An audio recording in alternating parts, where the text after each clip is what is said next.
You have heard this story two ways. In one, it is a crime. A girl picking flowers in a sunlit meadow, the earth tearing open beneath her feet, and Hades, lord of the dead, dragging her down into the dark while she screams for a mother who cannot hear. A kidnapping. In the other version, the one all over the internet right now, it is a love story. The brooding lord of the underworld and the spring goddess who thaws his frozen heart. A dark romance. And here is the strange part. The real myth is not quite either one of them, because the girl who was taken down into that underworld did not stay a frightened bride. And she did not simply melt into the arms of the god who stole her. She did something stranger than that, and far more powerful than either version will ever admit. She became his equal, the dread queen that the dead themselves learned to fear. This is the story that sits underneath the kidnapping and the romance, the one that nobody ever finishes telling you. Start with who she was before any of it. In the oldest tellings, she isn't even called Persephone yet. She is simply Kor, the maiden, the girl, the daughter of Demeter, goddess of the harvest and the grain and the green growing earth.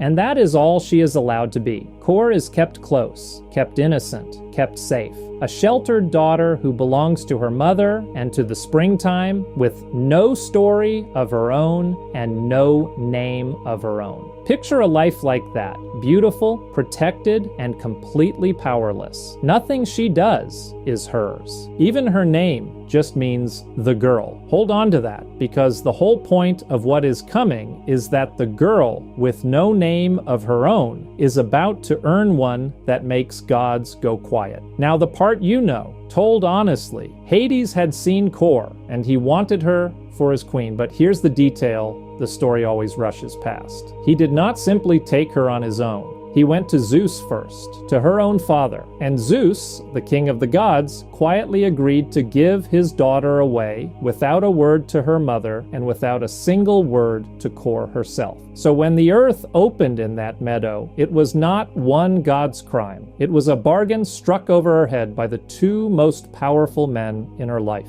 That is the real horror at the start of this story. Not a monster in the dark, but a girl handed from a father to a brother like a piece of property, with no one even pretending to ask what she wanted. She goes down into the dark with every reason to break, and for a while, the world breaks with her, because up above, Demeter is losing her mind. She searches the entire earth for her daughter and finds nothing, only silence, because the gods who know are keeping the secret. And a grieving goddess of the harvest is a dangerous thing. As her despair deepens, the crops begin to die. The fields go gray. The trees let go of their leaves. Nothing grows, nothing ripens. And for the first time in the history of the world, the green earth turns cold and barren and still. This is the first winter. Mortals begin to starve, and even the other gods grow afraid, because if Demeter will not relent, every living thing on earth will die with the harvest. The whole world is now being held hostage by a mother's love. And that unbearable pressure is what finally forces the underworld to give something back. But by the time it does, the girl down in the dark is not quite the same girl anymore. Here is the moment the entire story turns on, and it is far stranger than the cartoon version admits. Before Persephone is allowed to leave the underworld, she eats 6 seeds of a pomegranate, the fruit of the dead. And there is a law that runs deeper than any god. Anyone who tastes the food of the underworld belongs to it and can never fully leave. So those 6 seeds bind her there forever. Now the simple version says Hades tricked her into eating them. One last cruelty to keep his prize. But sit for a second with the other reading, the one that has haunted people for centuries. What if she was not tricked? What if somewhere in that dark, the girl who had never once been allowed to choose anything finally made a choice of her own? A choice that tied her permanently to the one place in all creation where her mother's reach could not follow, and where she would never again be a daughter or a maiden, but a power in her own right. We will never know for certain which it was, but everything she becomes afterward suggests she understood exactly what those seeds would cost her, and exactly what they would buy. So a deal is struck because it has to be. For part of every year, Persephone returns to the world above, to her mother, and the earth blooms and ripens in Demeter's joy. And for part of every year, she descends again to the underworld, to her throne and her husband. And as her mother mourns the loss, the world withers back into winter. That is the story the Greeks told to explain the turning of the year, the death of autumn, and the return of spring.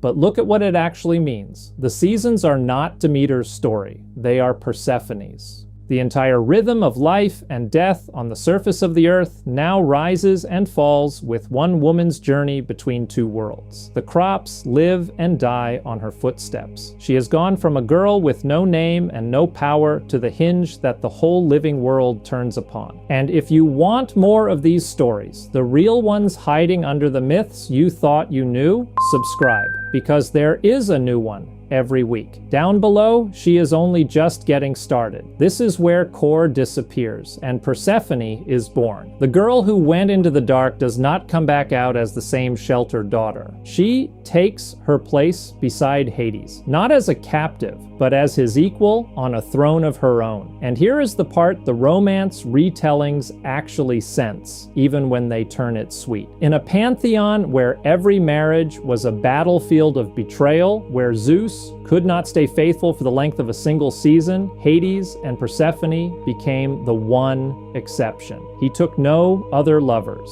no scandals, no rival children, no cruelty toward her. Whatever that union began as, and it began as a crime, it became the most stable throne in all of Greek myth. She was never his prisoner. She was the one equal he never once betrayed. And the Greeks did not picture her as a sad little prisoner down there. They came to fear her. They called her the Iron Queen, dread Persephone, and in the old prayers, they often would not speak her name out loud at all, the same way they feared to name Hades himself. She rules the dead beside him. She holds judgment over the souls who arrive in her kingdom. And the heroes who dared to journey down into the underworld came to understand that the throne that mattered was not only his, it was hers. Remember Orpheus, the musician who walked into the land of the dead to win back his lost wife. When he played, it was not only Hades who was moved to tears, it was Persephone. And in many tellings, it is she,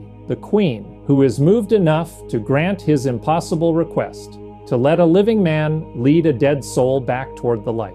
The girl who was taken without anyone asking her had become the one who decides who is allowed to leave. Sit with that turn for a moment. She knows, better than any god on bright Olympus, exactly what it is to be dragged into the dark against your will. And when she finally holds that power in her own hands, she does not turn cruel with it. She becomes the one figure in the whole underworld still capable of mercy. Her power did not come from the crown or the throne or even from Hades. It came from the fact that she had survived the worst thing that can be done to a person and then chosen with open eyes what to do with it. And that is what makes Persephone unlike anyone else in Greek myth. She is the only one who truly belongs to both worlds at once. She is springtime and she is death. She is the green shoot breaking through the soil, and she is the cold throne at the bottom of everything. Every single year she carries the memory of the sunlit meadow down into the dark and carries the silence of the dead back up into the light. The Greeks understood something deep when they made the same goddess the queen of the underworld and the bringer of the spring. They were saying that the deepest kind of power does not come from never being hurt. It comes from descending all the way into the worst of it and learning, somehow, to rule there. And this was never just a story the Greeks told around a fire. For nearly 2,000 years, the worship of Persephone and her mother stood at the very center of Greek religious life. In the town of Eleusis, people from across the ancient world came to be initiated into secret rites built entirely around this one myth, the descent and the return. What actually happened inside those mysteries was guarded so fiercely that on pain of death, almost no one ever wrote a word of it down. But we know the promise at the heart of it. Those who came to understand Persephone's journey, the Greeks believed, no longer had to fear their own death, because she had gone down into the dark first, and she had come back. The stolen girl became, for millions of people across the centuries, the living proof that the underworld was not the end of everything. That is not the legacy of a victim. That is the legacy of a queen. So why do we always stop at the kidnapping? Why do we remember the screaming girl in the meadow and forget the Iron Queen on her throne? Part of it is simply that the abduction is the easy story. A victim and a villain, a crime and a winter, the kind of thing that fits neatly onto the side of a vase.